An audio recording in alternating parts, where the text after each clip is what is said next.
I'm Joseph Staten. I'm the director of cinematics. I basically am in charge of making the movies, telling the story. I'm CJ Cowan.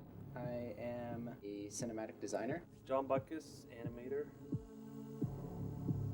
This is a scene that used to happen in the middle of the control room level, where the Arbiter comes across Sergeant Johnson, basically about to be executed by some brutes. This one will do. Kill the other. Yes, Chieftain. A day's ration says I do this in one cut. 2 cuts, at least. You're on.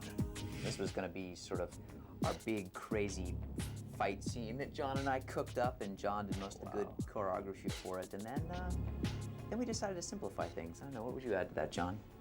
How do you mean simplify? By cutting it? Yeah, right. By saying, this is stupid. No, I think if you watch it, you'll see that there's just a ton of really great action, which I think ultimately decided one was really hard to animate given the time that we had. So it was a fight scene that we wanted the player to actually do himself. Run.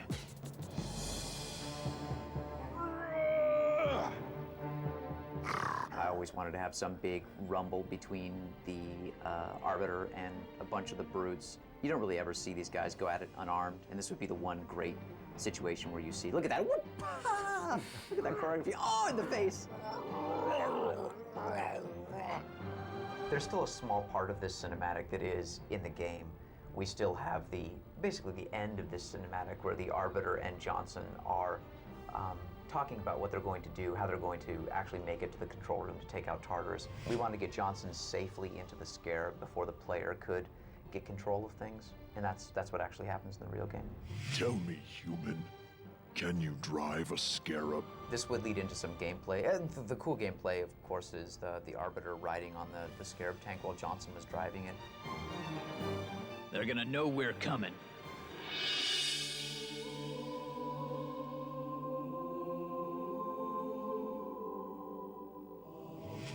This is the scene that used to be called the mural scene, and you're about to see why. This is our big chance in the middle of the game to give the player a really clear understanding of the Covenant religion, explain how it's actually set up, what they believe in, and why.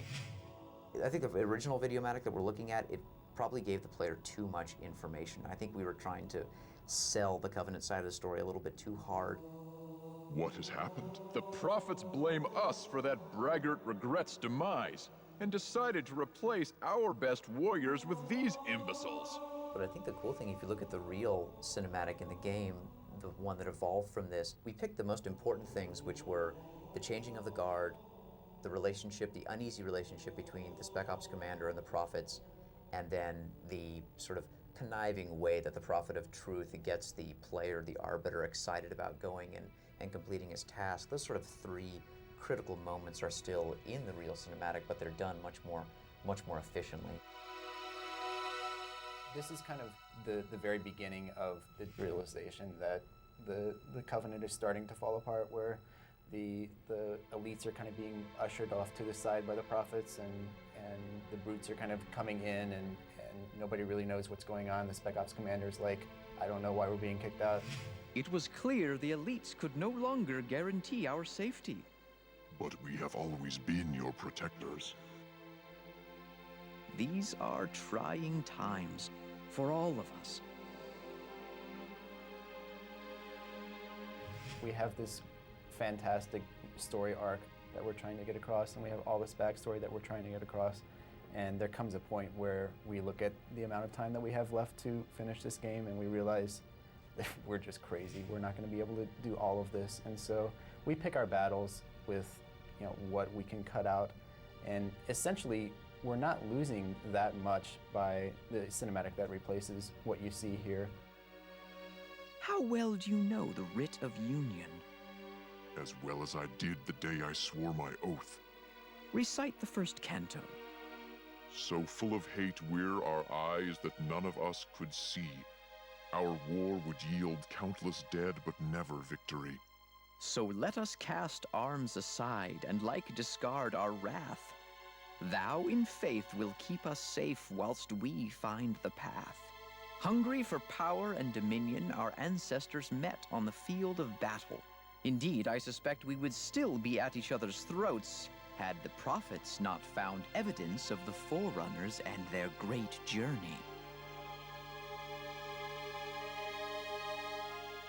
The murals on the wall, essentially, they walk you through the 7 stages of the formation of the Covenant. From the earliest time when the elites and the prophets were actually mortal enemies and fighting each other, up to the sort of present day where both species, in conjunction with a handful of others, grunts, etc., are actually looking for the halo ring. So as you look at the first mural, you'll see it's a representation of the conflict between the prophets and the elites, and this one shows sort of the elites' function in the Covenant, which is as the enforcers. While some were short-sighted and chose to reject the promise of our union, all were eventually swayed by the knowledge that those who joined the Covenant would be welcome on our great journey. This one here shows what the prophets do, which is essentially search through old Forerunner ruins and find artifacts. And one of the most amazing things they found as they searched was this myth of 7 rings created by the Forerunners scattered throughout the galaxy. And this myth of the rings became the thing which drove the creation of the Covenant, is the foundation of their religion, which is a belief that these rings are sacred objects that will, if activated, make you a god. For an instant, our Lord's most splendid creation revealed its hidden power, a divine wind that would rush through the stars. I think that there's a great push in games these days to throw everything in first person and to essentially remove any letterbox cinematic time. I think a lot of people are moving in that direction. I think our job is to, as efficiently as possible, bracket in letterboxes those critical things the player has to know and tell them in a way that's epic and moving that you just can't always do in first person. But we don't want to keep the player in this little rarefied special world too long. We want to give him some questions, give him some answers, but then send him back out into the sandbox. So this is a great example of a 6-minute thing that we decided, we can really do this in about 4 or 3.5, or maybe even less than that. And let's take that other stuff and let's sprinkle it around in all the different levels. And I think ultimately the player not just appreciates that more, but it makes it a richer game experience.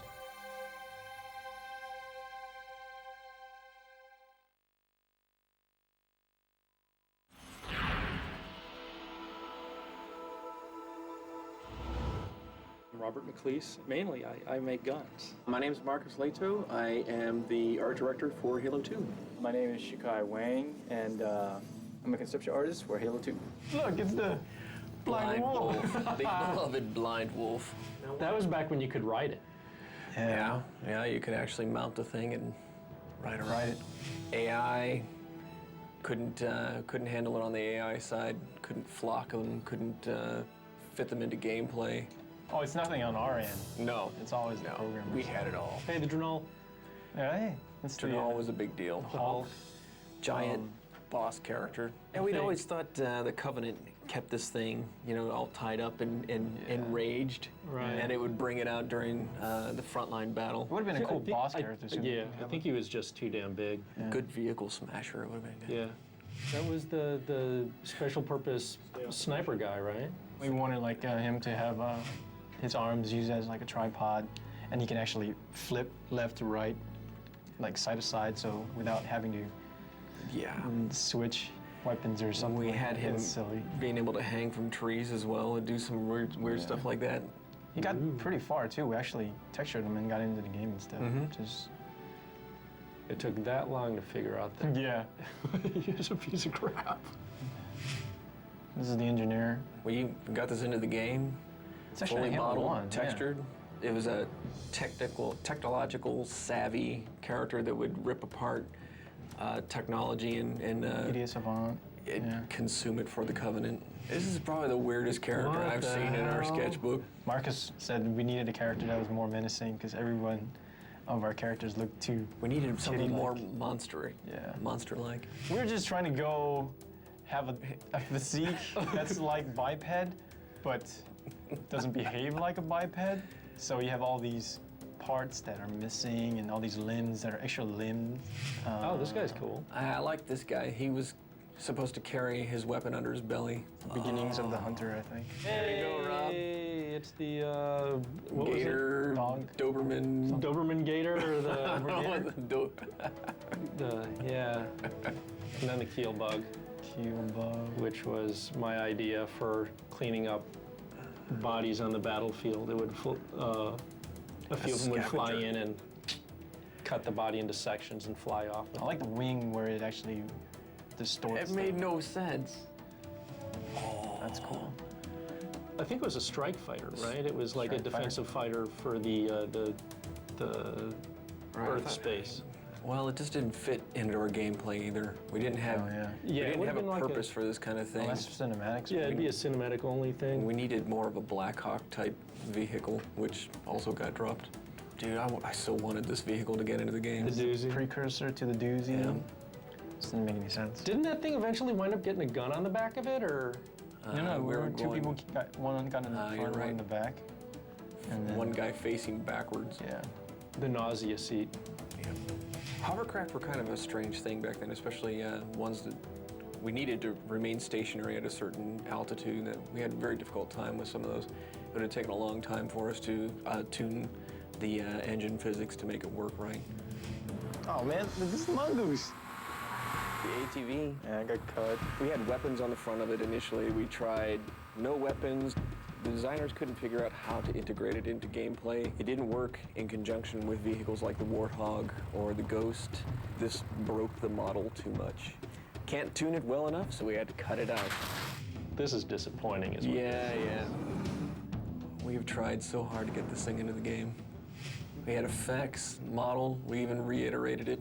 Yeah. Rob did for Halo 2. We built it. The most difficult model to build that I did in Halo was the most difficult rebuild for Halo 2. Yep. Looked beautiful too. Sure, it sucks. Yeah, it's all this good stuff we want to get into the game, but you know, that's part of making games.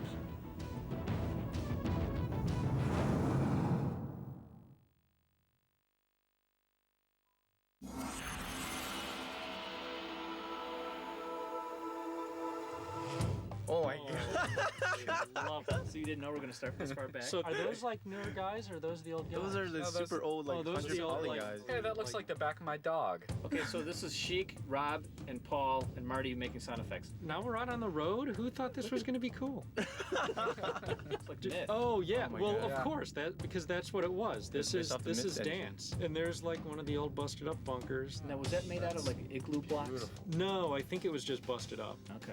Is it the Floating. Hummer? And the Humvee. Yeah, the Hummer. That's the first version of the Warthog, I guess, huh? Yes. Yeah, and there's the old version of the Ghost. Yes, the one right to the left corner in the gray, right next to the Jeep.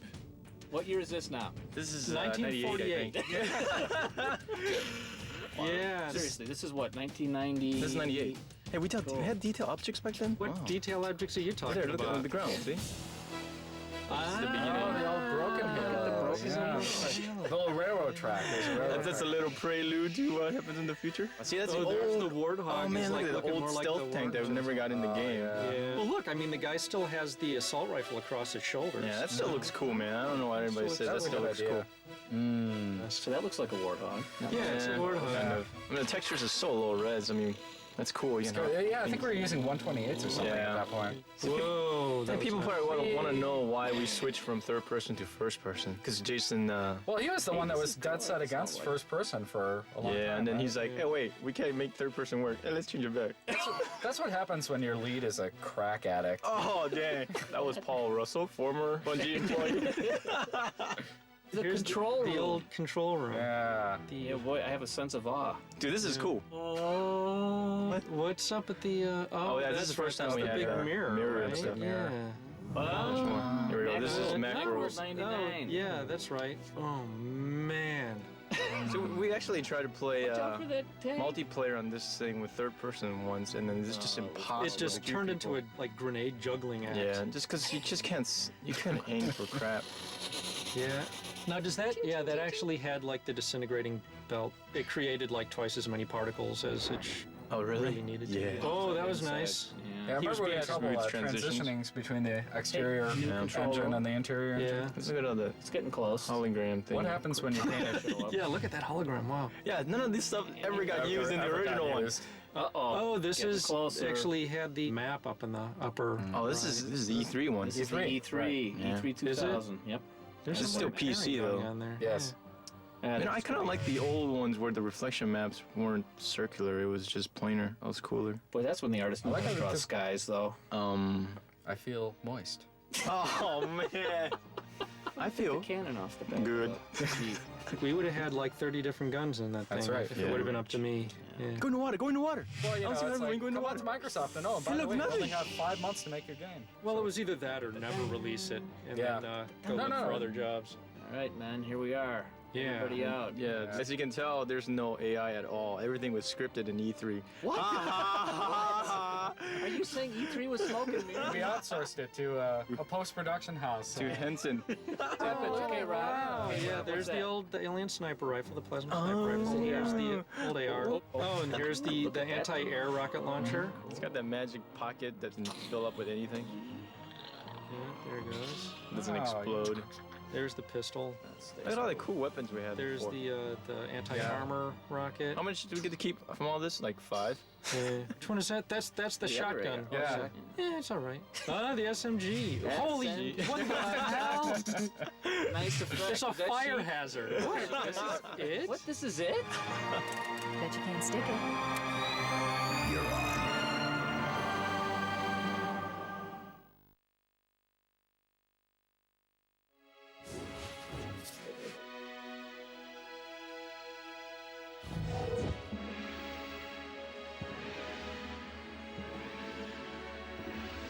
Here is the space station. I think the main gist of what we were trying to achieve with this at the very, very beginning was the idea of this giant perimeter gun that orbits the Earth and is used for satellite defense. One thing I really liked about the space station was how you could actually really have a sense of where you were in the station with all the windows looking out onto the gun, like all these atrium spaces where you've got a lot of sight lines to other parts of the station that you later get to.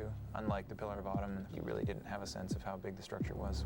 That leads us onto Old Mombasa. We had a lot of destruction present in this to really try to set the mood of the Earth being under attack. It was sort of an inspiration of what would an old ethnic neighborhood look like in the future. So a lot of stuff has been retrofitted with wires, and it was a nice way to transitions into the newer architecture, which you eventually get to after you play through the beach and the tunnels and all that. And you eventually end up over what we call New Mombasa. A lot of the look and feel of the city was based on either concepts that were painted or from actual photographs of the current city of Mombasa that exists in Kenya. And so that's why it seems familiar. At the same time, we've tried to add as simply as possible signs of 500 years of human advance. It sort of still harkens to the arcology concept that Chris Lee was working on a long time ago for the E3. You'll see a lot of architecture here, like this large bridge. There's some highway sections, and then the new city. And the reason why the arcology was replaced is because it was such a massive structure that you really felt like you were just in a gray metal canyon and not in a living city, nearly as much as the new level. So hopefully it was a change for the better. Gas Giant. Dave's baby. His big, worked on this big for baby. Too long, too many years. It was satisfying to play through it. I played through it today, and I think successfully the production half of it feels like, okay, this is where they're moving these odd canisters full of gas that they're farming. I think there's a good transition from that to the research area where this predates the Halos. The idea for this is where they first sort of came into contact with the flood and had this horrible potential war in front of them or infestation. Okay, here we go. Sentinel Wall. This is where things start to cook up story-wise. This wall was built by the Forerunners to keep the flood quarantined into a specific area on Delta Halo. Even the exterior of the quarantine zone is supposed to reflect the barrenness and the lack of life that the Sentinels have been trying to instill in the area by starving it of light and energy and heat and all sorts of good things, and so that's why it's so cold. And we're now at High Charity. We definitely took a departure from the Covenant stuff that we did in Halo. We're able to squeeze the most out of the Xbox and actually do all the fancy curves and shiny surfaces that we had drawn out. We chose a different palette for colors. Yes, purple. A lot darker. Much darker purple than Much darker purple, desaturated. mauve a little tones bit, of yeah. Halo 1. We pulled off a much better organic feel to everything, which was really kind of neat. And so the lighting is going to be very dark and moody. So now we're looking at the Delta Halo. It's really cool. It has a lot of beautiful water shots. I think some of the really good overgrowth throughout all of it. Yeah, we definitely put a lot more attention onto making Forerunner structures look like they've actually aged. First game, they were pretty spick and span. It's somewhat reminiscent of the first control room in terms of its sort of the ziggurat structure that Chris Barrett did in Halo 1. Wanted to relate to that in the spherical room shape, or the control room shape, but unearthed it a lot more. I think this is really where we hit our stride, because the sheer scope and scale of all these levels, they're huge. They're huge.